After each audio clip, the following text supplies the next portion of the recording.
Properties के पहले कुछ और भी ऑपरेशन है, वो हम लोग पहले देख लेते हैं, ठीक है। एक साथ सारा प्रॉपर्टी देखेंगे। दो हम लोग देखे थे ना ऑपरेशन, तीसरा ये होगा यूनियन और इंटरसेक्शन, ये हो गया था, ठीक है। अब है complement of set, complement of set, इसको डिफाइन कर देते हैं पहले। Complement of a set a is defined as the set of all the elements which does not belongs to A। मतलब कॉम्प्लीमेंट ऑफ सेट कहने का मतलब है ए के एलिमेंट को छोड़ करके बाकी सारा, ए कोई सेट है तो बाकी सारा मतलब कौन, किस में बिलोंग करेगा वो सारा, बी नहीं दिया हुआ, मान लो कोई सेट ए दिया हुआ है, ए में कुछ एलिमेंट्स हैं, तो ए को छोड़ करके बाकी सब, तो बाकी सब एलिमेंट किससे बिलोंग कर रहे होंगे, किसी सेट से बिलोंग कर रहे होंगे, किससे बिलोंग कर रहे होंगे, क्या कह सकते हैं, यूनिवर्सल सेट से, है ना। तो यूनिवर्सल यानी यूनिवर्सल सेट में ए को छोड़ करके बाकी सारे एलिमेंट की बात करनी है हमें, एक ऐसे सेट की बात करनी है जिसमें ए नहीं आता हो, है ना। तो इसको सेट बिल्डर में कैसे रिप्रेजेंट करेंगे, x not belongs to, not equals to नहीं, x not belongs to a, हो गया डन, ठीक है। ए नहीं लिख सकते, एक कॉम्प्लीमेंट ऑफ ए लिखना होगा, ठीक है, कॉम्प्लीमेंट ऑफ ए, ठीक है। कॉम्प्लीमेंट ऑफ ए का जो सिग्नेचर है वो है ए डैश, ये है इसका रिप्रेजेंटेशन,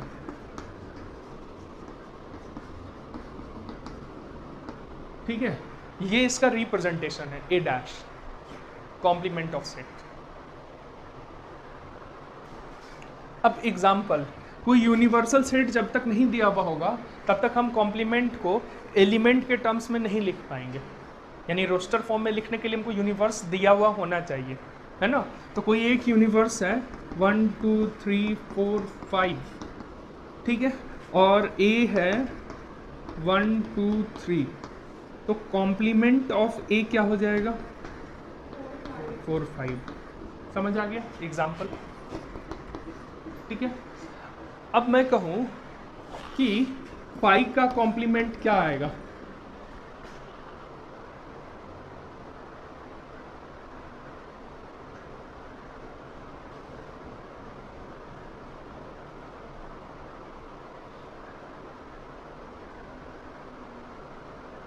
फाइव का कॉम्प्लीमेंट क्या आएगा, क्या बोलेंगे उसको, कुछ नहीं को छोड़ के बाकी सब क्या बोलेंगे, क्या, यूनिवर्सल सेट, है ना। तो यू, ये हो गया फाइव का कॉम्प्लीमेंट यू। अच्छा यू का कॉम्प्लीमेंट क्या होगा यूनिवर्सल सेट का, फाइव, ये मजेदार प्रॉपर्टी, ठीक है। Difference of two sets,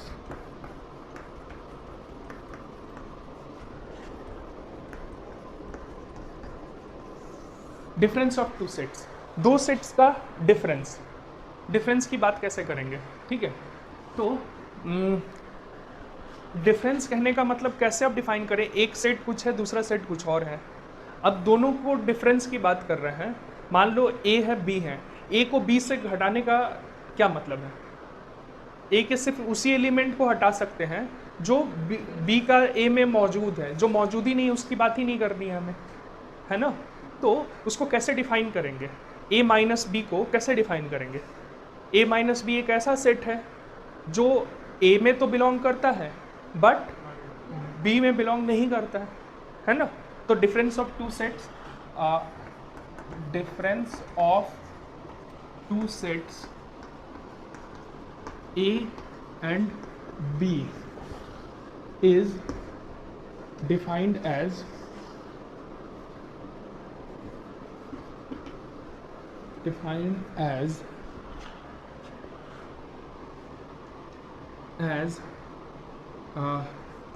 the set of elements which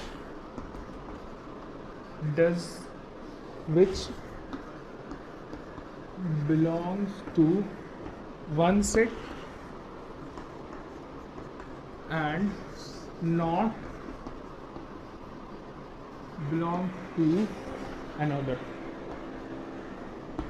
ठीक है, एक में बिलोंग करे दूसरे में बिलोंग नहीं करे। इस बेसिस पर ए और बी का दो तरह से डिफरेंस निकाला जा सकता है। एक हो सकता है ए माइनस बी और दूसरा हो सकता है बी माइनस ए। ये दो अलग अलग सेट हो गया ना, दो अलग अलग सेट हो गया। जैसे एग्जाम्पल इधर लिख रहे हैं, ए इज इक्वल टू है 1 2 3 4 5 और b इज इक्वल टू है 4 5 6 7 8। तो a माइनस बी क्या आ जाएगा? a में से b का एलिमेंट हटा दो। a में से b का एलिमेंट कौन कौन है? 5 4 और 5, तो 1 2 3 हो गया। लेकिन b माइनस ए निकालना है तो b में से a का एलिमेंट घटा दो, तो 6 7 8 हो गया। डन। उसको डिफाइन कैसे करें? ये तो एग्जाम्पल हुआ ना, डिफाइन कैसे करें? डिफाइन करना होगा x belongs to a and x does not belongs to b। ऐसा कर सकते हैं। और इसको क्या करेंगे?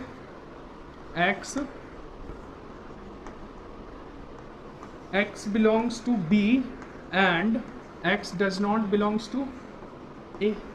हो गया, समझ आया? अब इसमें क्या है, इसको एक और एंड आ रहा है ना हमारे पास, एंड का तो एक और रिप्रेजेंटेशन हम लोग देखें, है ना? तो कैसे करेंगे? ये बताओ, a माइनस बी का क्या मतलब है? a में से b का एलिमेंट को हटाना, यही है ना? a में से माइनस करना a इंटरसेक्शन b, दोनों का कॉमन एलिमेंट दोनों इससे हटा देना, यही तो कह सकते हैं। तो ये भी इसका एक डेफिनेशन है, ठीक है। और b माइनस ए का लिखना हुआ तो क्या बोलेंगे? b minus b, a intersection b बोलो या b इंटरसेक्शन a बोलो, बात वही है, a इंटरसेक्शन b। अब ये कह सकते हैं कि a माइनस बी जो है वो बिलोंग करेगा किससे? a minus b belongs to a, और इक्वल भी हो सकता है किसी खास केस में, है ना? तो a minus b belongs to और इक्वल टू a हो सकता है, ठीक है। और b माइनस ए को हम लोग क्या बोल सकते हैं? बिलोंग्स टू और इक्वल टू b। दो अलग अलग सेट को डिफाइन कर रहा है ना। हाँ, बिलोंग्स टू या सबसेट ऑफ ए ही होगा ना, ठीक है। अब अगर बोले अगर हम a में 5 को माइनस कर दें तो क्या आएगा? खुद a ही रहेगा, ठीक है। या फिर अगर बोले a में a को माइनस कर दें, किसी सेट में खुद को माइनस कर दें तो 5 रहेगा। ये दोनों एक ही इक्वेशन है, ध्यान से देखो तो। अच्छा, ऐसे ही क्वेश्चन एक पूछ रहे हैं इधर, ये बताओ a यूनियन a कॉम्प्लीमेंट करेंगे तो क्या आएगा?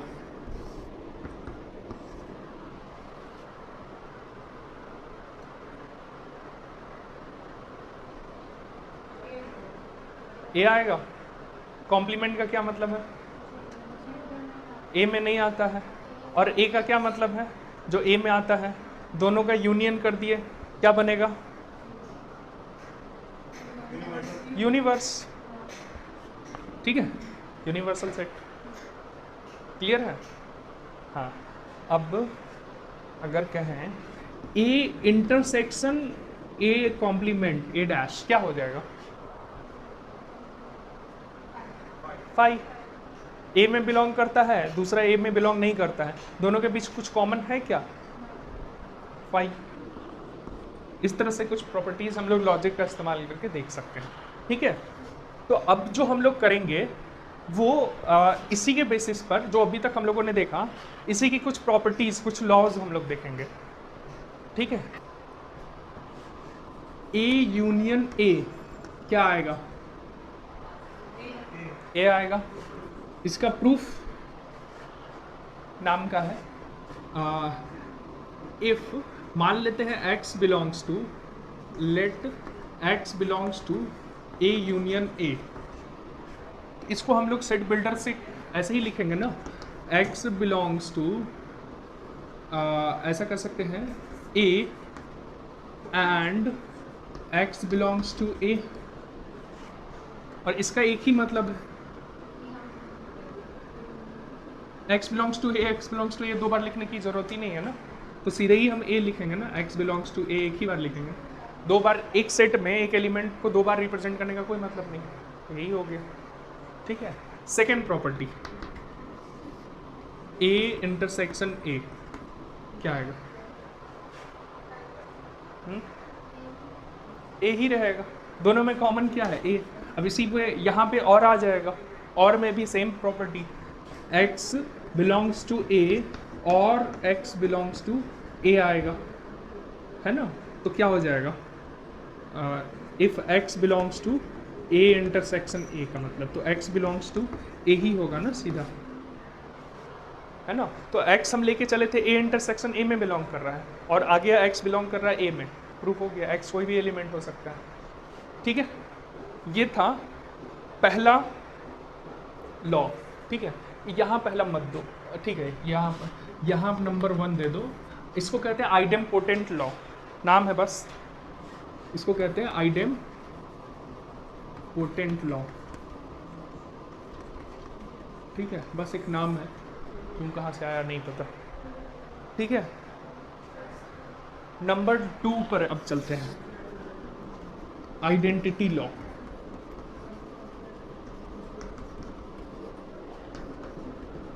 इसका पहला है ए यूनियन फाई, सेकंड है ए इंटरसेक्शन फाई, थर्ड है ए यूनियन यूनिवर्सल सेट, और फोर्थ है ए इंटरसेक्शन यूनिवर्सल सेट। यह आइडेंटिटी लॉ। पहला का ए रहेगा, सही है, दोनों में कॉमन, यूनियन दोनों का ए ही होगा। ठीक है, दोनों में कॉमन फाई होगा, दोनों का यूनियन यू होगा, और दोनों का इंटरसेक्शन ए ही होगा। ठीक है, number 3 associative law.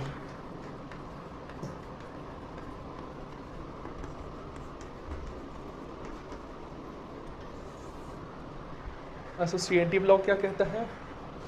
A union b union C is equal to, आप लिख सकते हो a union b union c, कोई दिक्कत नहीं। ठीक है, इसको प्रूव करके देखो। x बिलोंग्स टू, LHS में ले लेते हैं, a union b union c, let. ठीक, तो x belongs to a union b और x belongs to a union b, sorry c, यही लिखेंगे। अच्छा, फिर इसको क्या लिख सकते हैं? x बिलोंग्स टू ए और x बिलोंग्स टू बी और x बिलोंग्स टू सी।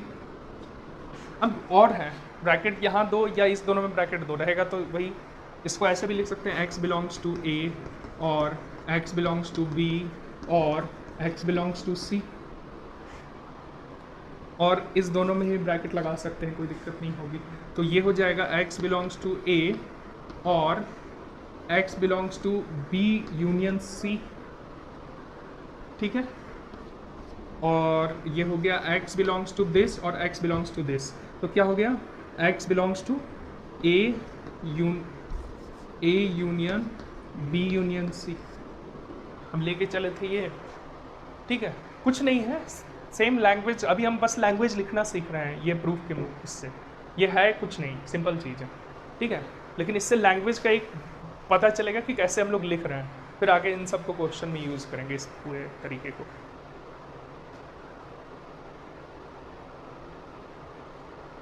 इसी में सेकंड है a intersection b intersection c is equal to A intersection b intersection c, ठीक है। इसका प्रूफ अब कराने की जरूरत नहीं है ना, सेम तरीके से और आ जाएगा बस, ठीक। नंबर 4 डिस्ट्रीब्यूटिव लॉ,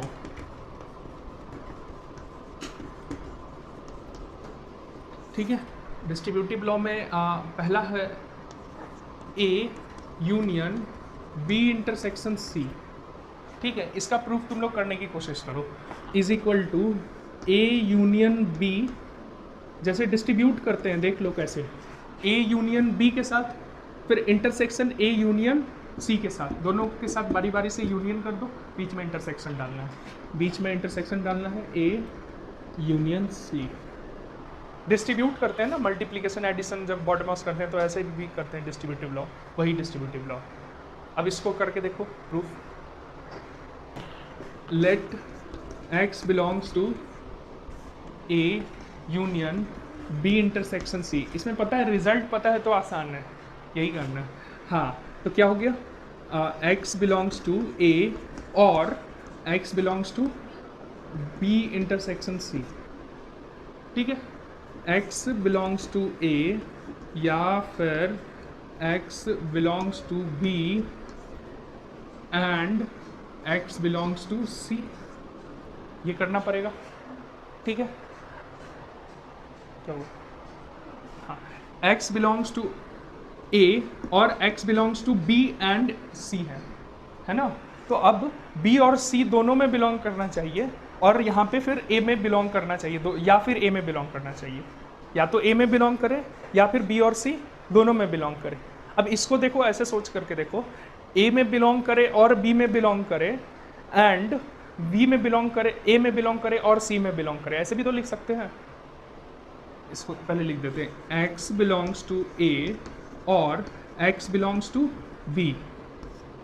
इस केस में क्या होगा, या तो a में बिलोंग करेगा या तो b में बिलोंग करेगा। a में बिलोंग करेगा तो ये मेरा कहानी हो गया, है ना। अब अगर हम बोले and x belongs to b और x बिलोंग्स टू c, इस sorry a belongs to c, हाँ, इसमें भी अब ये आ गया, या तो a में बिलोंग करेगा या तो c में बिलोंग करेगा। तो a में बिलोंग कर गया, ठीक है, और यहाँ भी अगर सिर्फ a में बिलोंग किया तो मामला मतलब ये हो जाएगा कि b या c दोनों में फिर तुम्हारा एक कोई छूट जा रहा है ना। मान लो a और b यहाँ पर a में भी बिलोंग कर गया, b में भी बिलोंग कर गया, ठीक है। यहाँ पर a में तो बिलोंग कर गया लेकिन c में बिलोंग नहीं किया था, ठीक है, तब तो छूट जाएगा तुम्हारा। तो क्या तुमको करना पड़ेगा, a में भी बिलोंग करे या b में बिलोंग करे। एंड क्यों देना पड़ा यहाँ पर, क्योंकि मस्ट कंडीशन है कि इसमें या इसमें बिलोंग करना।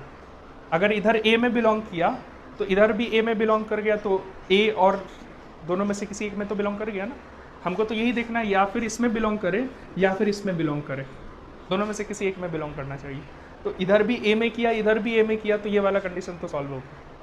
इधर a में किया और इधर c में कर गया, इधर a में किया इधर c में कर गया। अब ये क्या कह रहा है कि b a में करे तो ठीक है, वरना b और c दोनों में करना चाहिए। तो a में तो अभी भी कर ही रहा है, ठीक है। मान लो इधर b में किया और इधर a में किया, तो a में अभी भी कहीं ना कहीं कर ही रहा है, क्योंकि बीच में एंड है, दोनों को एक साथ लेना है। लेकिन तुम्हारा कौन सा कंडीशन छूट रहा है कि a में बिलोंग नहीं कर रहा है लेकिन b और c दोनों में एक साथ करना चाहिए। तो मान लो b में कर गया, a में नहीं किया तो c में करेगा, क्योंकि बीच में एंड लगा हुआ है, किसी एक को तो करना ही चाहिए ना। समझ आया नहीं, ठीक है। इसको ऐसे देखो, कोई सेट बना के देखते हैं। सेट छोड़ दो, ऐसे ही करो। कोई एक एलिमेंट है जो ए में बिलोंग कर सकता है या बी में बिलोंग कर सकता है इस स्टेटमेंट के अनुसार, ठीक है। और साथ में एंड लगा हुआ है, यानी कि ये तो करना ही करना है, इसमें से एक एलिमेंट, एक इसमें से एलिमेंट रहना ही रहना है सेट में, ठीक है। तो एक कंडीशन ये होगा कि ए में बिलोंग कर जाए, सी में बिलोंग, बी में बिलोंग नहीं करे क्योंकि और लगा हुआ है ना। तो ए में मान लो बिलोंग कर गया, ए में बिलोंग कर गया कोई एक एलिमेंट, ठीक। एंड इधर भी दो कंडीशन है, एंड तो इसमें से भी एक तुमको चूज करना ही करना है, ठीक है। तो इसमें भी मान लो ए से ही बिलोंग कर गया, तो ए से ऑलरेडी बिलोंग कर चुका है, ठीक है। ऊपर वाला कंडीशन कह रहा है कि ए में बिलोंग कर गया तो ठीक है, वरना बी और सी दोनों में बिलोंग करना चाहिए। कभी भी ए में कोई एक एलिमेंट आ गया है तब बी से करे सी से करे कोई मतलब नहीं है, ए से बिलोंग कर गया, ठीक है। लेकिन अब ये है कि ए में बिलोंग कर ही गया है तो बी सी से बिलोंग करने का कोई मतलब नहीं है, अभी उससे हमारा कोई मतलब नहीं। लेकिन मतलब कब होगा कि ए में बिलोंग नहीं कर रहा है तो इस दोनों, मतलब इसमें से तो बिलोंग करना ही चाहिए, और इसमें से बिलोंग करने का मतलब क्या है, बी और सी दोनों से बिलोंग करना चाहिए। तो कब बी और सी दोनों से बिलोंग करना चाहिए, जब ए में बिलोंग नहीं हो रहा है तब इसको सेटिस्फाई करना पड़ेगा, है ना। तो इस केस में ए से बिलोंग कर गया और इस केस में भी ए से बिलोंग कर गया, तो मामला तो ठीक है, ए से आ ही रहा है तो बी सी को देखने की जरूरत नहीं, ठीक है। अब इस केस में से ए से बिलोंग कर रहा है, इस केस में मान लो सी से बिलोंग कर रहा है, तो अभी भी तो ए से बिलोंग कर ही गया है ना, एंड ठीक है, दोनों से तुमको चूज करना है यहाँ पर, तो ए से बिलोंग ऑलरेडी कर चुका है तो अभी भी बी सी को देखने की जरूरत नहीं है। अब इस केस में बी से बिलोंग कर जाए, इस केस में भी ए से बिलोंग कर रहा हो, उसमें भी तुमको देखने की जरूरत नहीं क्योंकि ए आ गया है तुम्हारा, ठीक है। लेकिन कहाँ पे दिक्कत होगी, जब यहाँ बी से बिलोंग कर जा रहा है तो यहाँ पे सी से बिलोंग करना मस्ट है, क्योंकि ऊपर वाला स्टेटमेंट को सेटिस्फाई करना चाहिए। बी में बिलोंग कर गया तो सी में भी बिलोंग करेगा ही करेगा, तो मस्ट है, तभी तो एंड लगा है। और रहता तो बी और सी हो जाता, कोई एक भी बिलोंग करता तो काम हो जाता, लेकिन यहाँ एंड लगा हुआ है। इसका मतलब ये है कि इसमें से करना ही करना है, इसमें से भी एक करना पड़ेगा, और इसमें से अगर ए नहीं है तो सी ही होगा ना, तो बी एंड सी आ गया ना, बी एंड सी आ गया। ये लॉजिकल एक्सप्लेनेशन है, ठीक है। इसी चीज़ को हम लोग आगे डायग्राम में देखेंगे, वेन डायग्राम, तो बहुत इजीली समझ आ जाएगा, बहुत इजीली, ठीक है। अभी लॉजिक के उस पर काम कर रहे हैं। तो ये हो गया क्या, x belongs to a union b, और यहाँ आएगा इंटरसेक्शन ए यूनियन सी, ये इसका डिस्ट्रीब्यूशन है, डिस्ट्रीब्यूटिव लॉ। अब डिस्ट्रीब्यूटिव लॉ है तो यूनियन, अब ऐसा भी तो हो सकता है, सेकंड नंबर, ए यहाँ यूनियन था तो यहाँ इंटरसेक्शन हो जाए बी यूनियन सी, तो इसका हो जाएगा a intersection b union a intersection c, same logic से, ठीक है। ये लिखना आसान है क्योंकि रिजल्ट पता है ना, वहाँ भी वही चीज़ होगा, लेकिन लॉजिकल उसमें समझना ज़रूरी, ठीक है। तो उसका कर लेंगे सब लोग, ठीक है। तो ये हो गया दूसरा डिस्ट्रीब्यूटिव लॉ। नंबर 5, अब ये बोलो, एक कॉम्प्लीमेंट का कॉम्प्लीमेंट करेंगे तो क्या आएगा, ए आएगा।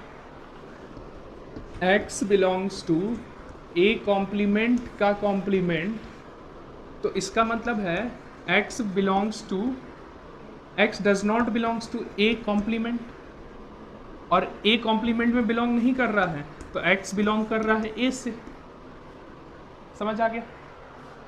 D Morgan's law, De Morgan's, De Morgan's law,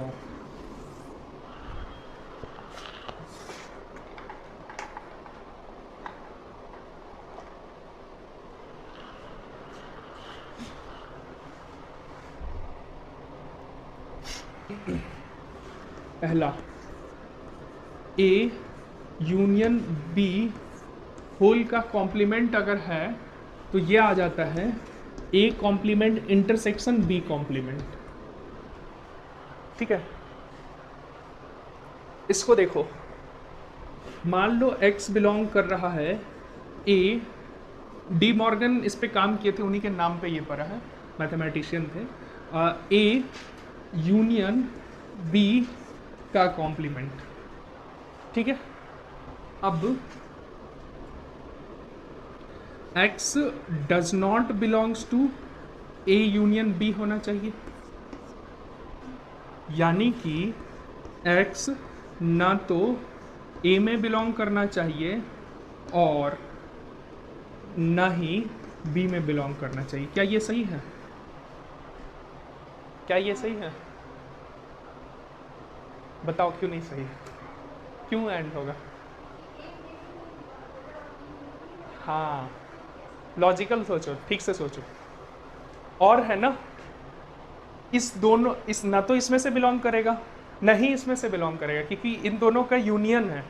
अब कह रहा है कि इसमें से, इस पूरे में से किसी में बिलोंग नहीं करना है, मतलब ना तो इसमें से बिलोंग करना चाहिए ना तो इसमें से बिलोंग करना चाहिए। अगर और लिख देते हैं तो हो सकता है इससे बिलोंग कर जाए, इससे नहीं बिलोंग करे, इससे बिलोंग कर जाए, इससे नहीं। तो अब हमको नॉट बिलोंग्स टू के कारण यहाँ पर और लिखेंगे तो गलत हो जाएगा, हमको यहाँ पे एंड देना पड़ेगा। फिर से एक्सप्लेन करें, सबका क्लियर है? एंड क्यों देना पड़ा? अब एंड देना पड़ा तो हम वापस से अपने रिजल्ट पे पहुंच गए। इसका मतलब हो गया एक्स, एक्स इसको क्या लिखेंगे, belongs to A complement and x belongs to B complement, यही लिखेंगे ना। और जैसे ही ऐसा लिखे तो इसको हम लोग x belongs to A complement intersection b complement लिख सकते हैं। हो गया प्रूफ, समझ आया? इसी का दूसरा करो खुद से। अगर ए इंटरसेक्शन बी का कॉम्प्लीमेंट निकालेंगे तो A complement union B complement आएगा। चल आ गया, सिंपल है। X belongs to A intersection B does not belongs to, ठीक है, ये हो जाएगा x does not belongs to ए और x does not belongs to B. क्यों हो जाएगा? और क्योंकि अब ये कह रहा है कि दोनों के इंटरसेक्शन से नहीं होना चाहिए, दोनों के इंटरसेक्शन से एक्स नहीं बिलोंग करना चाहिए। तो हो सकता है ए से बिलोंग कर जाए, ऐसा भी तो हो सकता है कि ए से बिलोंग नहीं करे बी से बिलोंग कर जाए। दोनों के कॉमन से बिलोंग नहीं कर रहा है लेकिन कहीं ए से बिलोंग कर सकता है ना, अदर ए से, दोनों के कॉमन पार्ट से नहीं करना चाहिए। तो और इसलिए लग गया, समझ आ गया? तो ये हो गया x belongs to A complement और x belongs to B complement, x belongs to A complement union B complement. Clear है? बताओ number 4, A minus B union C is equal to A minus B intersection A minus C. इसको करो proof. इसको क्या लिख सकते हैं? X belongs to A and not belongs to B union C, यही लिख सकते हैं ना। ए में बिलोंग करना चाहिए लेकिन बी सी में नहीं करना चाहिए, ए में से बी सी का पार्ट को हटा दिया, ठीक है। अब बताओ, x belongs to A and not belongs to, कहने का मतलब है बिलोंग्स टू बी कॉम्प्लीमेंट कर दें, बी यूनियन सी का कॉम्प्लीमेंट, ये लिख सकते हैं।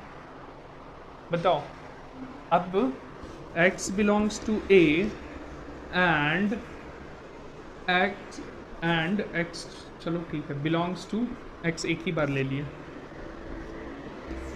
ठीक है, belongs to b union c का कॉम्प्लीमेंट, यानी कि इसके पहले वाला ठीक property b complement intersection c complement.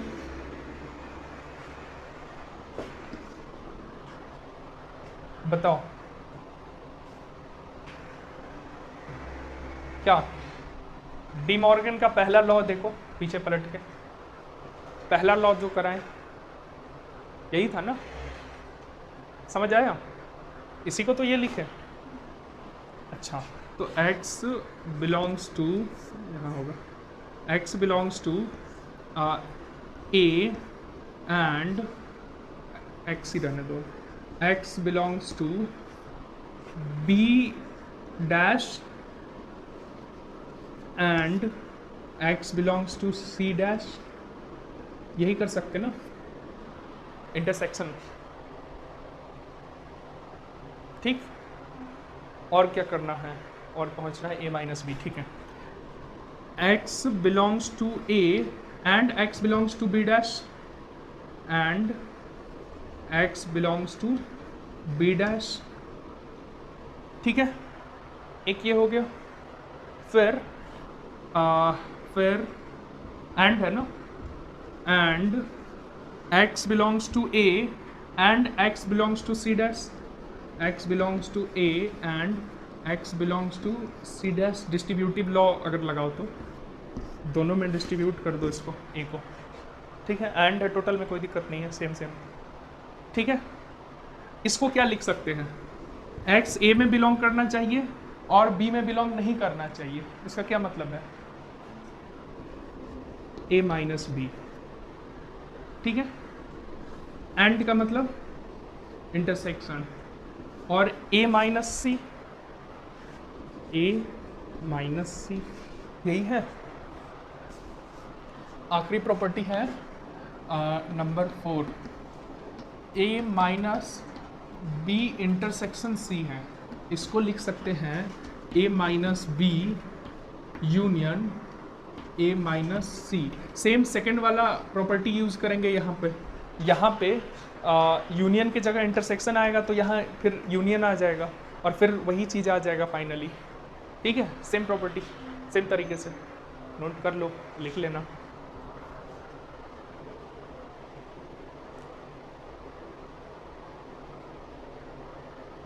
ठीक है, अब ये हुआ प्रॉपर्टीज खत्म। डी मॉर्गन्स लॉ तक सारी प्रॉपर्टी थी। इतना का ही यूज़ करके तुम लोग को अलग अलग चीज़ देगा। ठीक है, देखते हैं अब कुछ क्वेश्चंस।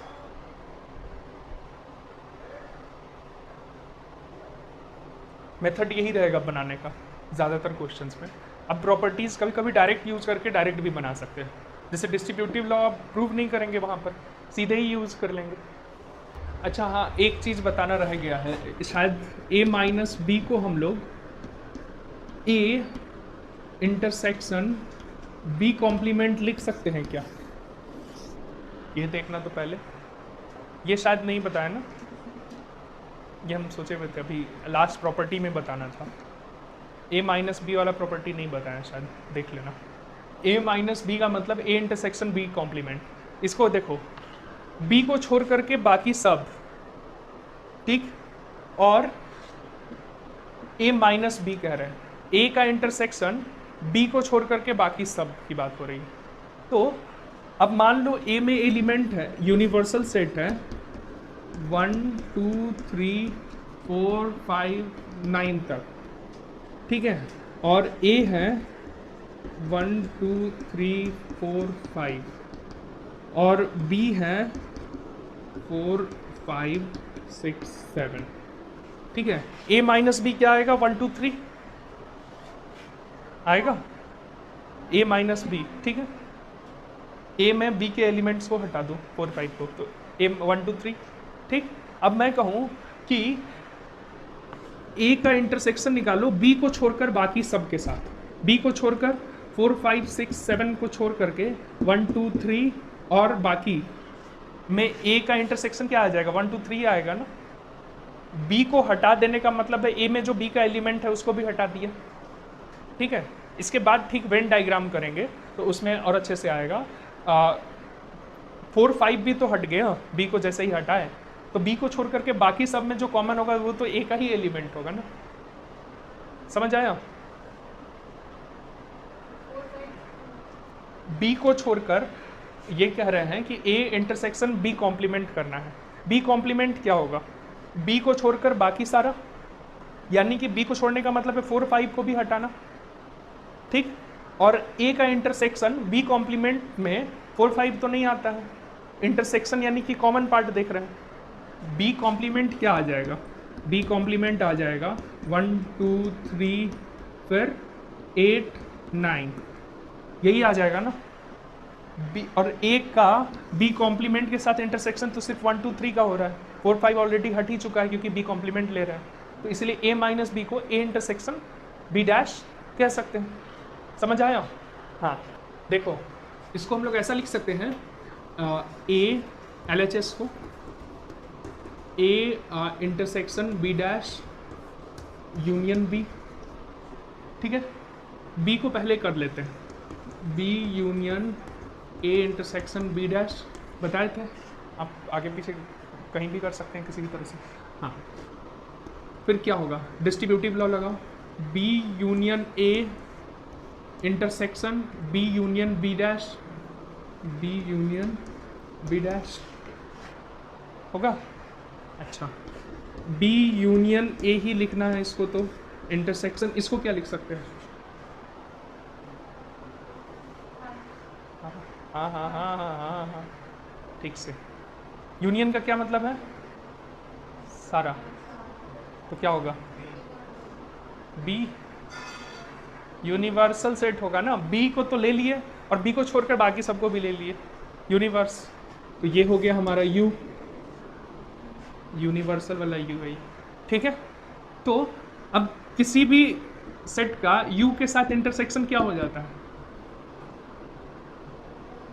वो खुद सेट ना, ए का यू के साथ इंटरसेक्शन खुद ए, तो बी यूनियन ए का बी यूनियन ए ही हो जाएगा, विच इज RHS। हो गया प्रूफ, इजी था, प्रॉपर्टीज का यूज करना है। चलो आखिरी क्वेश्चन आज का देते हैं, ए माइनस बी इंटरसेक्शन बी क्या हो जाएगा? चलो ये क्वेश्चन मार्क आया, हाँ सीधे ही हो जाएगा। इसको क्या लिखेंगे? LHS को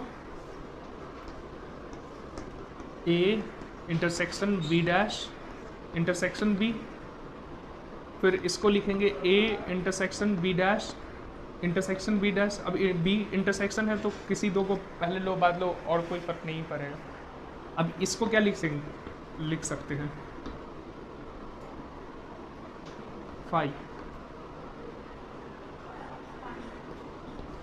दोनों का कॉमन फाई, कुछ नहीं, फाई का किसी भी सेट के साथ इंटरसेक्शन फाई होता है, तो ये आ जाएगा फाई। समझ आया? क्लियर? चलो होमवर्क में एक क्वेश्चन प्रूव करना है, A minus B is equal to B complement minus A complement, ये प्रूव करना है, ठीक है।